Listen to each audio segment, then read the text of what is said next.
De par la nature, l'homme essaye toujours par tout le moyen d'exercer sa domination sur les autres créatures.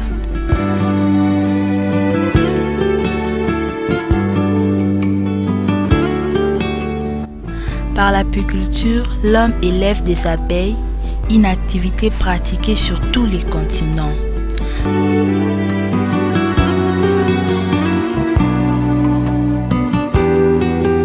L'homme n'élève réellement des abeilles que depuis le XVIIIe siècle. Cependant, la consommation de miel remonte à environ 12 000 ans, faisant de l'abeille l'animal le plus anciennement domestiqué par l'homme. À cette époque, l'homme pratiquait la cueillette, qui entraîne souvent la destruction de la colonie d'abeilles.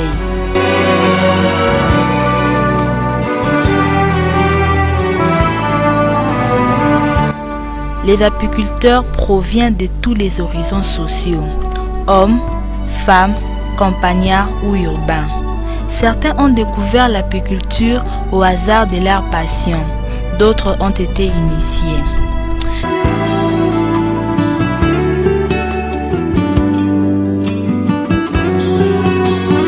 C'est en tout cas une activité qui se pratique avec passion, sinon l'abandon survient. C'est pourquoi il est important d'être formé et informé sur l'apiculture.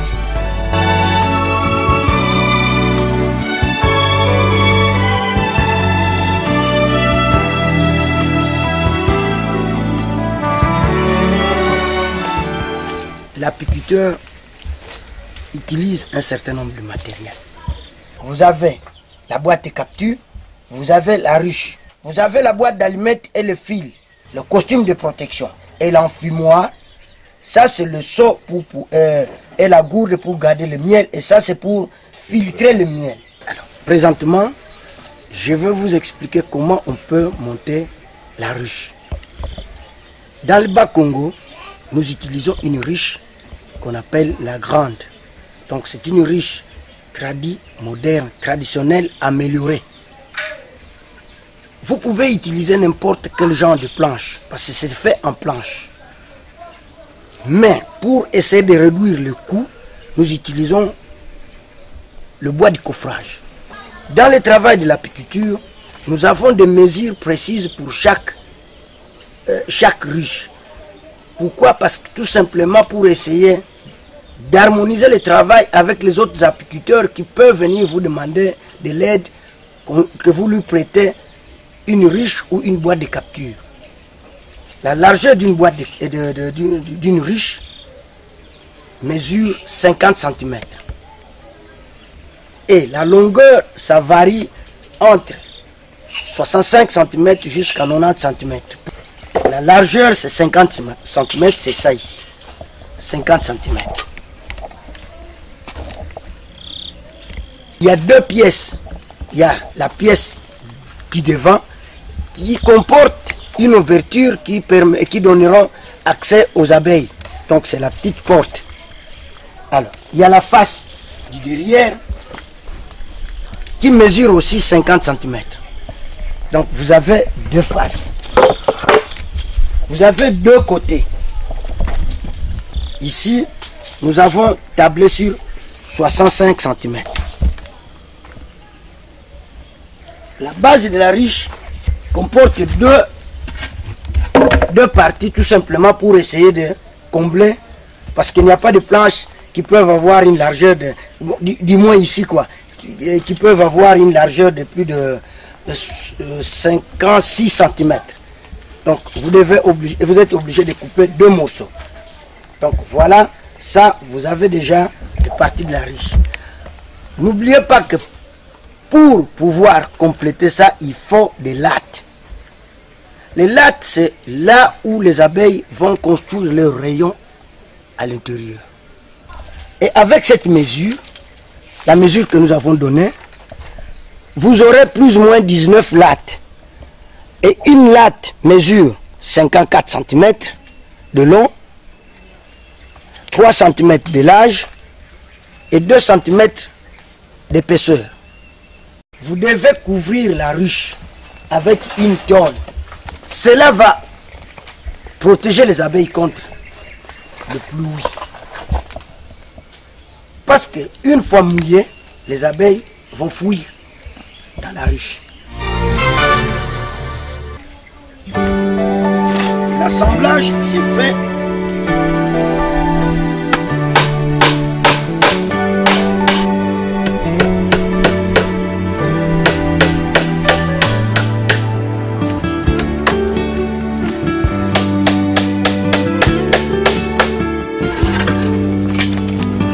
avec l'équerre. Mais là, donc ça montre que les angles sont droits. Vous posez les deux parties de la base, monsieur.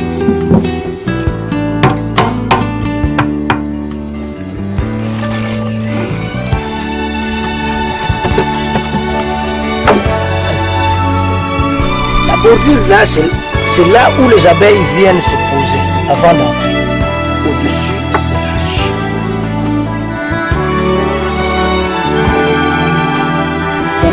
Les abeilles construisent chaque latte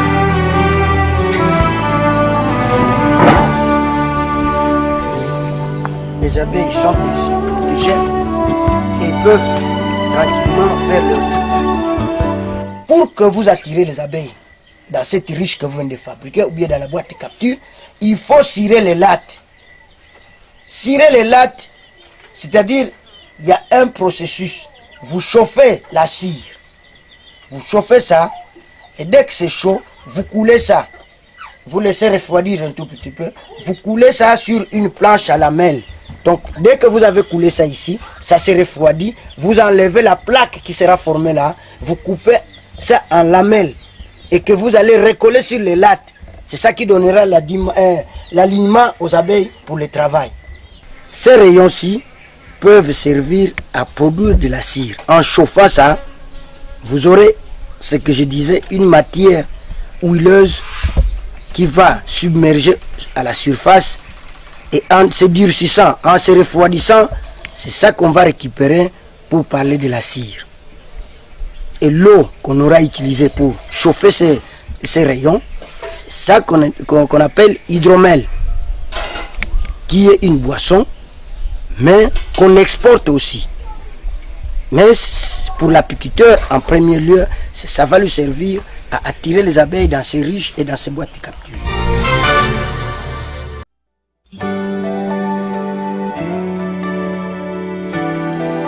La boîte de capture est composée par deux faces. Et comme toujours, l'une des faces doit comporter une ouverture qui servira de porte. Il y a deux faces latérales et puis une base. Ce qu'il faut retenir de plus,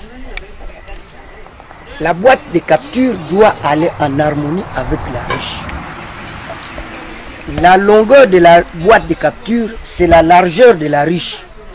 Parce que vous allez réaliser plusieurs opérations entre la boîte et la ruche. Vous allez capturer les abeilles ou bien vous allez piéger les abeilles. Ces abeilles viendront dans la ruche parce que ça, ce n'est qu'une étape dans le travail.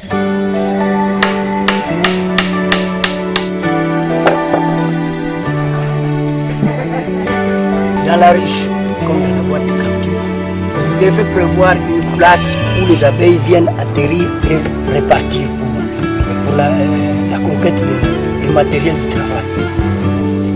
En principe, dans les conditions normales, vous avez 6 lattes qui vont être au-dessus de la boîte de capture. Lors des opérations, dès que vous arrivez là où vous devez travailler, vous dégagez d'abord, vous ouvrez la place pour pouvoir laisser les rayons libres. Cela vous permettra de retirer ça et de les attacher sur des lattes et puis vous placez dans la boîte de capture. Pour que cela aille sans discordance, il faut que les lattes que vous récupérez où il y a des abeilles, se posent facilement dans la ruche. Et cette opération, on appelle ça la transfert de la colonie vers la ruche. En même temps, vous aurez le travail de chercher la reine. Quand vous êtes en face des abeilles, vous savez si c'est une reine, ou bien c'est un faux bourdon, un mâle, ou bien une ouvrière.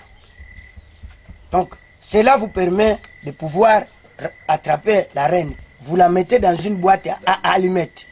Et cette boîte à allumettes, vous placez ça dans la boîte de capture, avec la reine dedans. Vous laissez l'ouverture parce que les ouvrières doivent continuer à entrer et alimenter la reine. Et quand vous avez fini ce travail de mettre la boîte à allumettes dans la boîte de capture, vous commencez à chasser les abeilles pour qu'elles viennent entrer là-bas. Et dès qu'ils auront retrouvé que la reine est là, parce que la reine diffuse une odeur qu'on appelle phéromone. Dès qu'ils ressentent, et ces abeilles ressentent que la reine est présente, le message passe et toutes les abeilles entrent là et vous avez réussi la capture. Alors vous irez installer votre ruche. C'est sous les arbres. Vous ne pouvez pas exposer ça en plein soleil. Il y a plusieurs sortes de costumes, plusieurs modèles. Mais le modèle ici, c'est ce qui a été adapté dans le milieu. Souvent, c'est fait en double.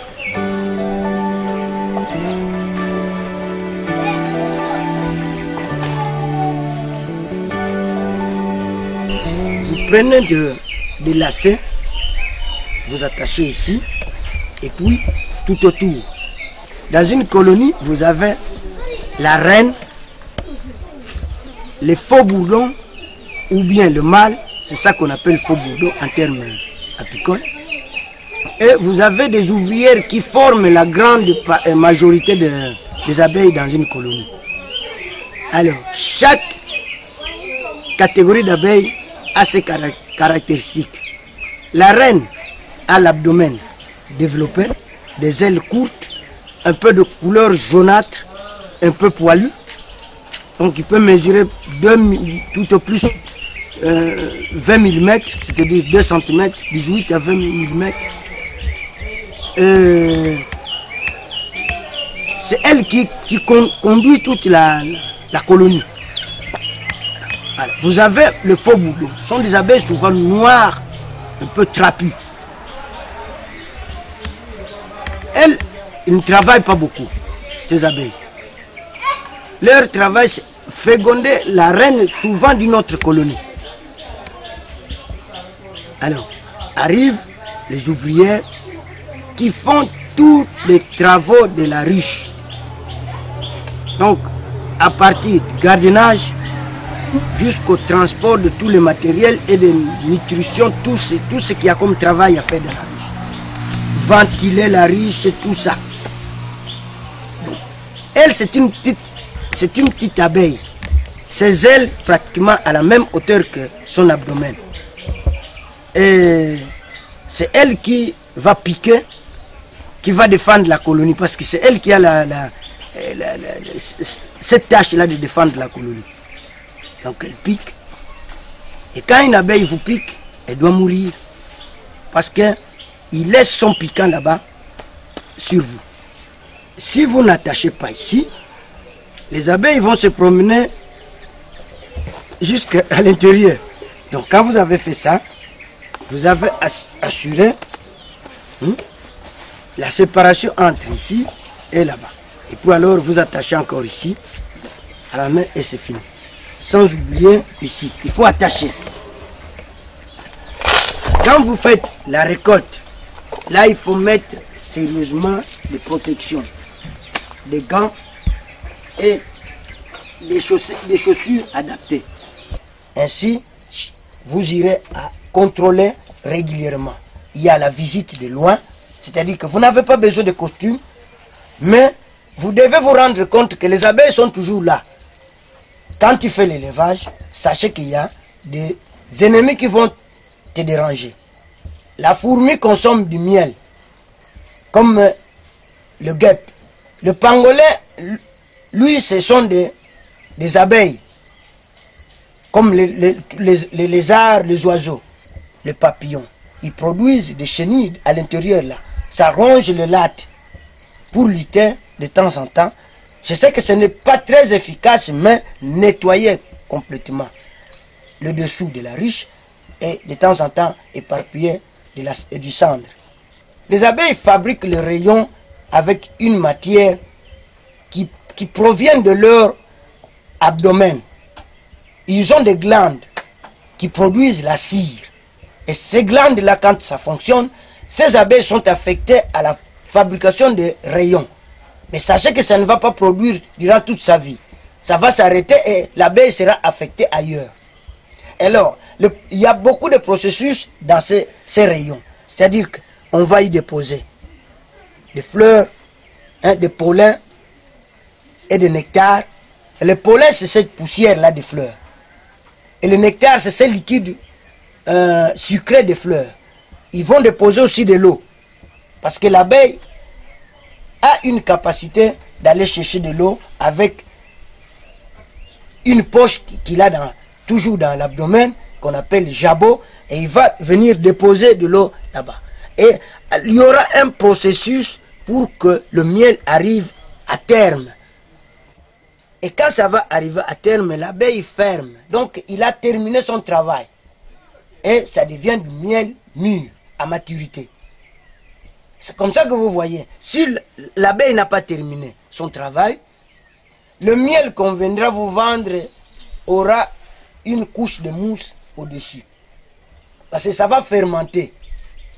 Le miel n'est pas arrivé à terme. Soit ils ont fait un mélange avec le miel qui n'était pas à maturité. Alors arrive, après tout ce travail, la récolte. Vous allez pour la récolte. Il y a un nombre de matériel aussi qu'on doit avoir. Nous citerons un seau apicole, un seau muni donc d'un couvercle pour pouvoir protéger ce que vous retirez de la ruche et les abeilles. Donc une fois récolté, vous fermez. Quand vous avez terminé votre récolte, il faut aller traiter le miel. Il faut un bassin, il faut une toile, un tissu en toile avec maille fine. C'est ce qui servira de filtre pour séparer les rayons des abeilles avec le miel. Et puis on aura besoin de gourdes pour stocker le miel. Et enfin on aura besoin de flacons pour conditionner le miel. Comment on fait l'extraction du miel? Et vous êtes allé récupérer et le rayon et le miel ensemble. Mais maintenant, pour que vous présentez un bon produit, il faut séparer ça. Alors, on ne presse pas ça. On laisse couler le miel durant 2 jours, 3 jours même. Ça coule doucement. Et à la fin, vous aurez du miel pur et du miel sans impureté. Quand vous avez séparé ce miel, il y a des produits qu'il faut récupérer. Donc, il faut extraire la cire. La cire, comment on l'extrait? Vous voyez cette casserole, on chauffe ça, on met de l'eau, on chauffe. Et puis, on plonge dedans les résidus là qu'on a rejetés. Et ça va se dissoudre. Ça va devenir une pâte. À la fin, vous prenez un tissu avec un bassin en dessous, vous renversez cette casserole à travers ce tissu, vous allez avoir de l'eau qui va couler. Et puis vous allez tordre ça et il y aura de l'huile qui va sortir. Et cette huile, quand cette eau va se refroidir, vous trouverez une couche dure au-dessus et de l'eau en dessous. La couche dure là, ce sera la cire. L'apiculteur, en extrayant ça, a plusieurs possibilités. Parmi les possibilités, c'est celle qu'on vient de citer, attirer les abeilles. Mais, au fait, il peut encore fabriquer des bougies qu'il peut utiliser chez lui à la maison.